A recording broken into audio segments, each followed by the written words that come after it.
Hello and welcome to another Fergie's Gum. It's a special this week because Manchester United never stops moving.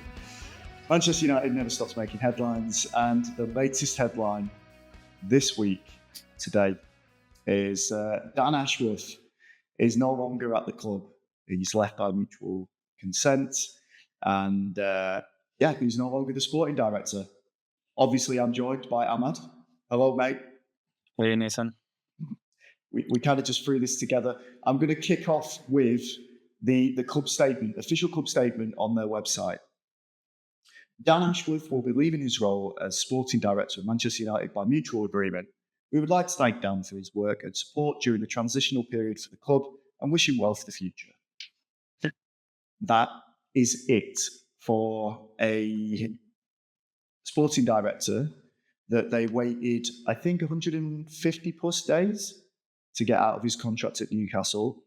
And I think he spent less time in the job than he did, than we did waiting for him. Yeah. What do you make of this? This just seems like another terrible knee-jerk reaction from Ineos. Yeah, I'm not sure, to be honest. I don't know what to make out of it. I'm not sure it's a knee-jerk reaction, because I'm sure they would have been thinking about this for a while. They wouldn't have just taken the decision now. I'm sure there were many situations that kept on building up that led them eventually to this decision. Unfortunately, at this time, we don't have any information. We don't know what happened, why it happened.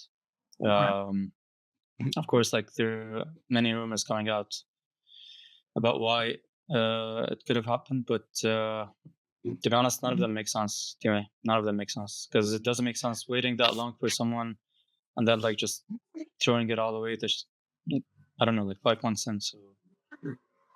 So one of the big things before Ashworth came in was that Jim Ratcliffe was saying that we need best in class for everyone in every position, not just on the pitch, but in the backroom staff as well. And he was talking up Dan Ashworth and really labelled him as the fulcrum to the whole thing. You know, he was going to be the linchpin that was going to be selecting the new signings, keeping the structure, keeping the harmony together, and creating this constant line between CEO Barada and whoever came in as manager, so that there would always be a style of play that was agreed upon. There would always be consistent messaging between the upper management and the squad. And he's seen one of his, Ashworth was apparently the person that stuck by Ten Hag more strongly during the summer, which ended up with them triggering his extension. And I've seen rumours, we're recording this literally an hour, 2 hours after they announced it. There are rumours that might have been a contributing factor to the fact that he's no longer there, because he told him to keep him. They backed him with coaches as well, Ten Hag. It wasn't just extending his contract, it was backing him with coaches. And, it's not worked out. And for me, I know you say it's not like a knee-jerk reaction, but as a business, Ineos have made some absolutely terrible decisions that if they have planned them, then they're malicious. If they haven't, and knee-jerky as I say, then it's carelessness, absolute carelessness. I can't understand why they've done these things, because they're going to have to pay him off again. Another person to pay off. I mean, I agree. I'm with you on this, but at the same time, I think Manchester United, as a club, as an institution, for the past 10, 11 years, they've suffered because of them not being able to take these difficult decisions. So we've stuck way too long with people that we shouldn't have, because we were like, they will eventually come good, but they didn't, and we paid for that in so many different ways. Players and also managers, and also at board level, for example, all of the CEOs we've had up until Ineos came in. And I think we can all agree that this is a big part of why United have been in this mess. So Yeah, I get that. I get that side of it. I understand the trajectory that you're taking and the angle that you're taking with this. My issue is though is that we paid compensation to get Dan Ashworth in, which suggests that they did all of their homework. They knew exactly what they was getting with Dan Ashworth, what he would be doing on a day-to-day basis. The reason why I can't get my head around it, and the reason why I think it's irresponsible and like a knee-jerk reaction from Ratcliffe and Ineos, is because this isn't a sacking. This isn't he's done something that's caused gross misconduct and he's been fired. This is mutual termination. This is them saying it's not working, is it? So they from their side said it's not working. He's had no choice but to accept that this is a mutual termination. This is how sackings work. On the ground level of all of this, he's been sacked. Mutual termination, dress it up as you like. He's been sacked. But I think that for them to come out and just be like, he's the best person, this is the right structure, we've never had this before, blah, blah, blah, we're doing all the best in class, and then to fire him shows that there's a lack of foresight from this new setup. yeah, maybe. I'm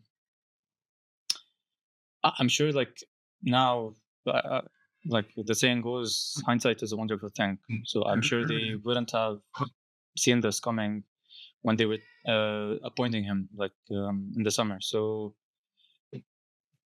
I think we all saw why they would want him to come in, because he was probably like the best and the safest choice to come in because of all the work he's done in England, especially in all the clubs in England and with the national team. So he was actually a good choice. But I think when it comes to that level of the board, I think it's very important how the dynamic of relationships between everyone is. So he came in along with probably 3 or 4 new people as well. Like Omar Barada came in, Jason Wilcox came in, also Vivel came in. So, and of course, Sir Jim Ratcliffe and Dave Brailsford. So maybe the dynamic of the relationship between all of them wasn't working, and you can't know for sure when you're appointing the person if is it gonna work or not. You can have an idea, but it can so easily not work. And maybe this is what happened for the past few months. Potentially, yeah. I mean, we don't know for definite, so I'm speculating as much as everyone else is. I know there was a rumor. Was it Alex Crooks from Talksport that was saying that he wanted to bring Southgate in rather than Amorim? Now, usually I wouldn't give any sort of like credence or like any sort of like levity to that kind of rumor, but then someone after that mentioned that Ashworth wasn't involved in the Amorim appointment at all. When Barada flew out to meet Amorim, it was him and someone else, and not Dan Ashworth. That was apparently, like, again, this is all rumor, but he apparently didn't have anything to do with it. So that could have been the beginning of the end for him, when it was like, you've been sidelined for this really important deal that we're putting together, and your cards are marked essentially. But if you're, I don't think you can. If he was literally in charge of the signings this season, I don't think you can fault him on those. Ugarte, Yoro, Xerxes, maybe, I don't know, and who's the other one? Mazraoui did it. Mazraoui and De Ligt. I don't think you can criticize him on that. I don't think you can hold that against him. But even I wouldn't be surprised if Sir Jim Ratcliffe, for example, was disappointed with the signings, because as we can see, like, there are a lot of issues that we've been having this season because we haven't addressed key positions. I know maybe the budget didn't allow for it, or I don't know, like they have a plan to do it next summer or January or whatever. But we've seen left back we struggled and you can't just ignore that. You can't just ignore it. We haven't gone for a left back. People can say but we got Mazraoui who can play on the right and on the left. But Mazraoui came in as a replacement for Wan-Bissaka, who we sold. So and striker last season was so obvious that we had issues scoring goals. So then instead of going and getting someone proven who can actually guarantee you goals, you go and get again an unknown quantity who just scored 10 goals, I think, last season with Bologna. So yeah, and we can see I'm sure we're gonna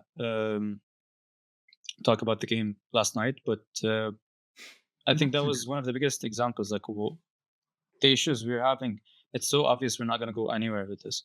Maybe that was part of the reason. It could be anything. To be honest, it could be anything.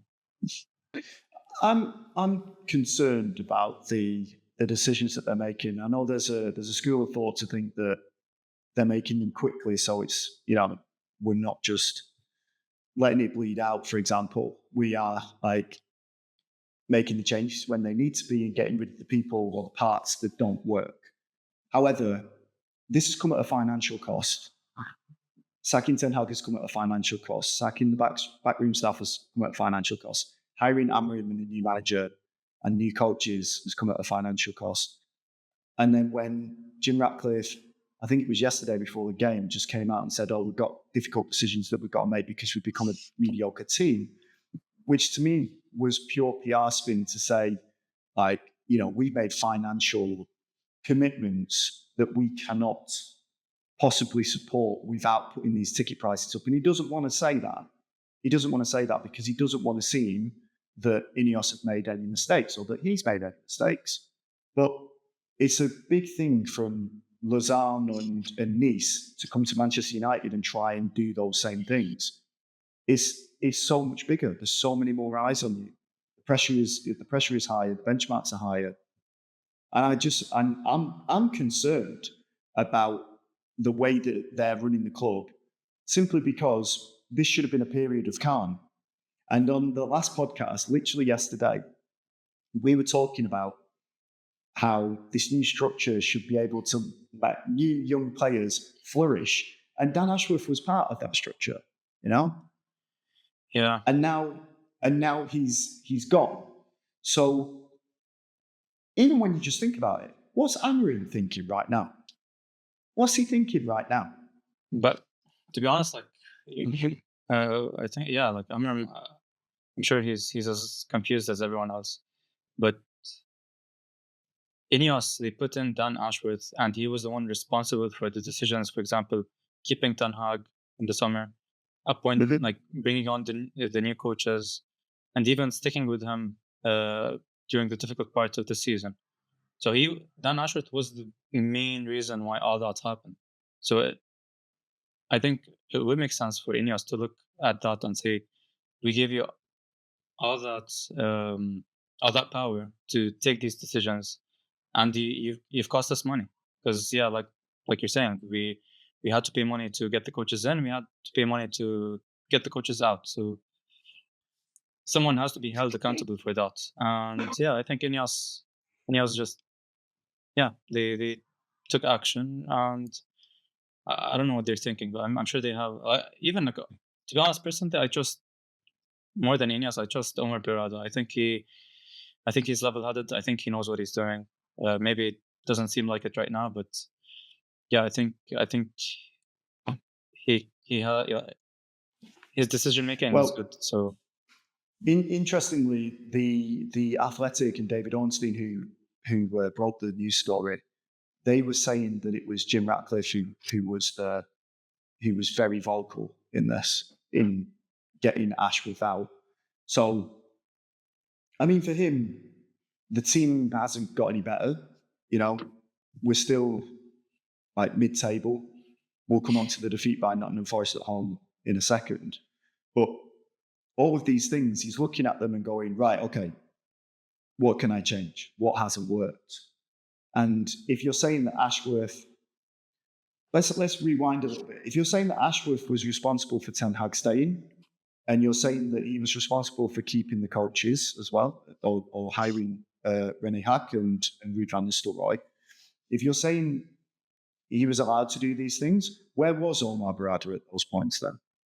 What was the, like, what kind of gatekeeping was set up, or what kind of like protection measures were set up to make sure that they succeeded? Yeah, but I think Omar Barada, like, each of them had a different role, and I think Dan Ashworth was the one responsible. He was the technical director. He was mainly more responsible of what happens with the first team and also like the women's team, which is in his role. But like mainly he was the one responsible for what happens in the main team, and that also includes the coach, the manager, and his staff. So I think Omar Barada was more concerned with the financial side of things, with what has to do with United. So yeah, I don't know. It's just a mess. I think I don't know. Like I don't see it coming. To be honest, I don't see it coming. No, I don't think anyone did, especially not Dan Ashworth. But the one thing that I will say is I'm not going to shed any tears over Dan Ashworth leaving, because whether he was the right man or the wrong man for the job, he's just been paid handsomely to fail after 5 months. And I'm not gonna sit here and be like, oh, he should have stayed, because I don't know what he did on a day-to-day basis. But that's what my main concern is with Barada, with Ratcliffe, like with Wilcox. Well, maybe not so much Wilcox, but those guys knew what he was coming in to do. They let him do it for 5 months and cost the club millions in his own fees and the club. So I don't know. It's I wouldn't be, if I was one of those players now in that squad, I would feel unsettled again, and I would feel like this is a continuation of the chaos that we have been going through for the past however long they've been at the club.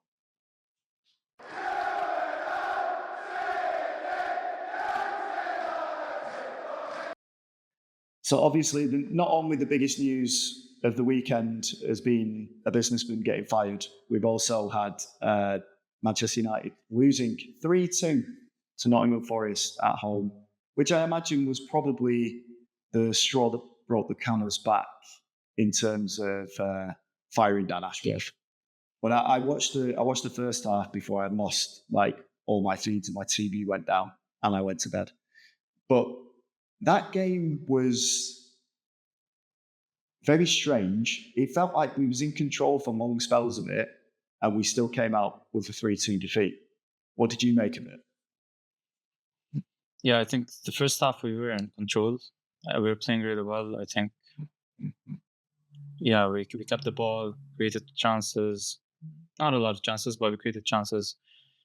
Didn't concede chances except for the set piece. But yeah, like second half, I don't know what happened. Like this is what's normal with these players now. Like concede a goal, lose your heads, lose everything, lose your way of play.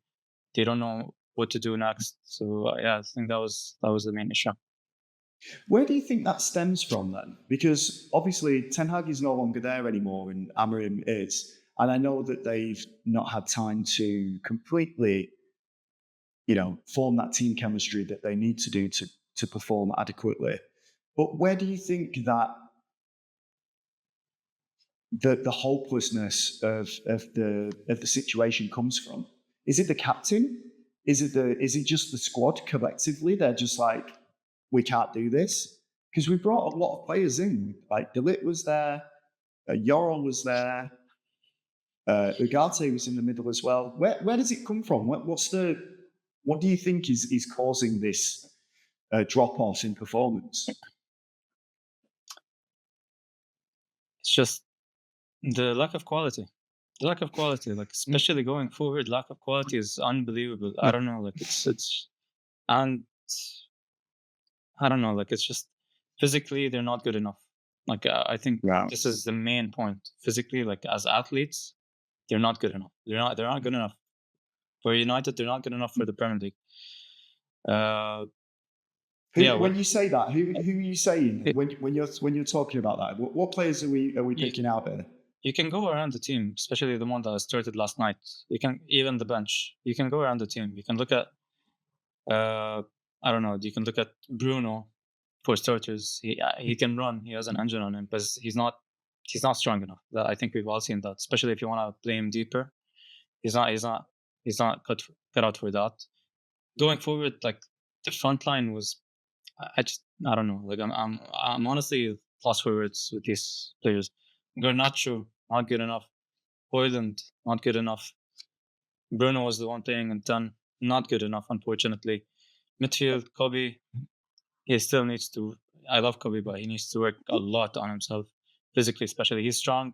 He's not quick enough. He's not mobile enough.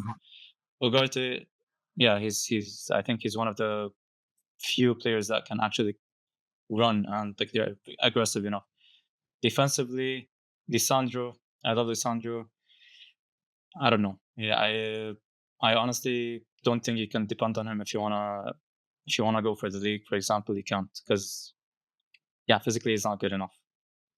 Delic not good enough, unfortunately, as well. I love he's not good enough. He's good, but not he's not quick enough. He's not strong enough. He's not tall enough. Doesn't dominate in the air. Sometimes he does, but not like he's very prone to mistakes. Who else played? Lenny Euro, it's too early, but he looked good. And I'll give him that. And then like the main one, Diogo Dallo. I just this guy, this player. I don't know. I don't know how. I don't know how he plays for United. To be honest, I don't know how he plays for United. But like I said the other day, he gets into those positions where he should be finishing those things. Like he is deceptive down that flank, and he always finds himself in really, really good positions.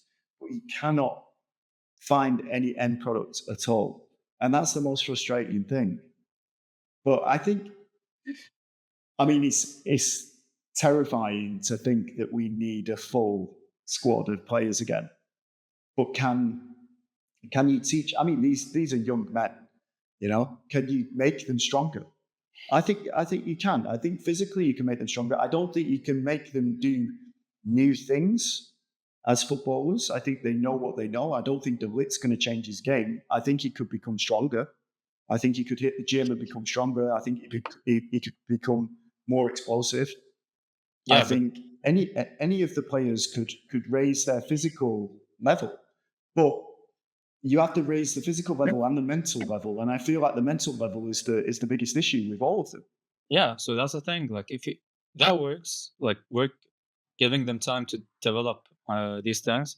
But that works if it was like one or two or like three players and the team. You can put them in and out of the team in a team that's actually functional, in a team that's actually winning, in a team that's actually like they're not under pressure the same way that we are most of the time. So I don't know. So that's why you have to go for ready players that are just ready for it. You can just put them in and like then you can start taking risks on player, getting this player and saying, okay, he's not there yet, but I'll work on it. And like in a season or two, he's gonna be ready. But you can't do that with like 10. I went through the whole team. I don't think anyone would disagree with me that most of the players that I said they're not good enough. They're not good enough. Even the players that came on, Rashford, I don't know what's going on with him. Xerxes, he needs to work so much on himself. Yeah, otherwise he's gonna get sold. And I don't know, like Ericsson, I don't know if he can walk. Casemiro, no. I don't know, like it's ridiculous. Ahmad, he's not big, but he's actually quick and he's strong. Like these are the kind of players you can actually depend on. Other than that, I don't know. I don't think the sad part about it is I don't think we can afford to do the major overhaul that we need to do. Like we've chipped away at it for many a season, but we've kept spare parts like your Maguires who won't pass their best, your Ericssons that again won't pass their best, Casemiro buying him at a time when Real Madrid were replacing them with the players that we should have bought in the first place. I don't think, especially with the PSR and the restrictions, I don't think we're ever going to be able to do that complete overhaul. So you have to hope that Amorim and whoever is like responsible for recruitment now can bring in ready-made players, as you say, alongside this squad. But even with ready-made players, they're still prone to lapses. The Lit, for example, prone to lapses. Onana, holy moly, like, you have got to save that shot. That's straight at you. Yeah. And like, that is, as a goalkeeper, that's pathetic. Absolutely pathetic.